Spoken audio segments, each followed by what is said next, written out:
ఈరోజు ఈ తిరుపతి పట్టణంలో చూస్తూ ఉంటే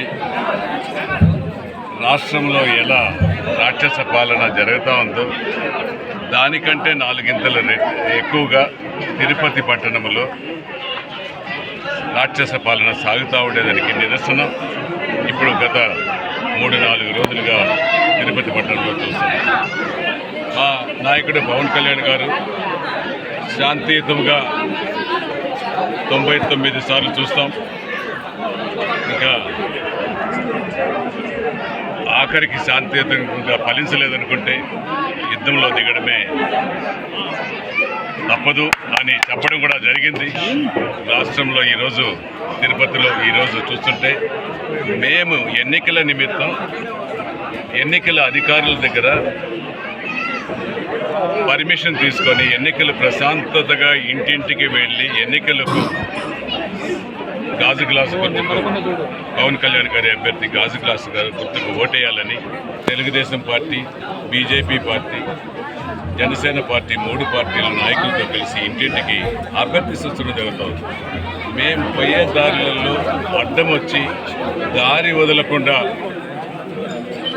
రాక్షస పాలన, దుర్మార్గ పాలన, కొంతమంది రౌడీలు తెచ్చుకొని దారి కూడా వదలనంటున్నారు. ఇది వాళ్ళ తిరుపతి, వాళ్ళ అబ్బ సొత్త, వాళ్ళ అడ్డానా అనేసి కూడా నేను ఈరోజు అడుగుతాను.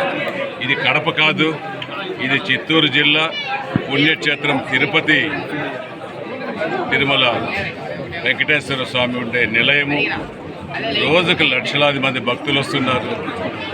ఇక్కడ ప్రశాంతత వాతావరణం కావాలని ప్రజలు, తిరుపతి ప్రజలు కోరుకుంటున్నారు. అటువంటి తిరుపతి పట్టణంలో ఇటువంటి దౌర్జన్యాలు జరుగుతుంది. మీరు కూడా చూశారు, ప్రెస్సులు, మీడియాలు, విలేకరులు, పోలీస్ అధికారులు కూడా చూస్తున్నారు.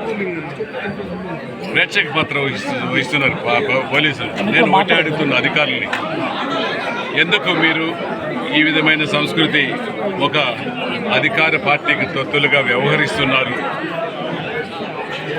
మీరు కూడా నిష్పక్షపాతంగా పరిపాలన చేయండి. ఎన్నికల కోడ్ అమలైందని కూడా మీకు అందరికీ తెలుసు, అధికారులందరికీ తెలుసు. అధికారులు కూడా కొంతమందిని నిష్పక్షపాతంగా చేస్తున్న అధికారులను, పార్టీకి తొత్తులుగా వ్యవహరిస్తున్న అధికారులను సస్పెండ్ చేయడం, ట్రాన్స్ఫర్ చేయడం, విధుల నుంచి తొలగించడం జరుగుతోంది.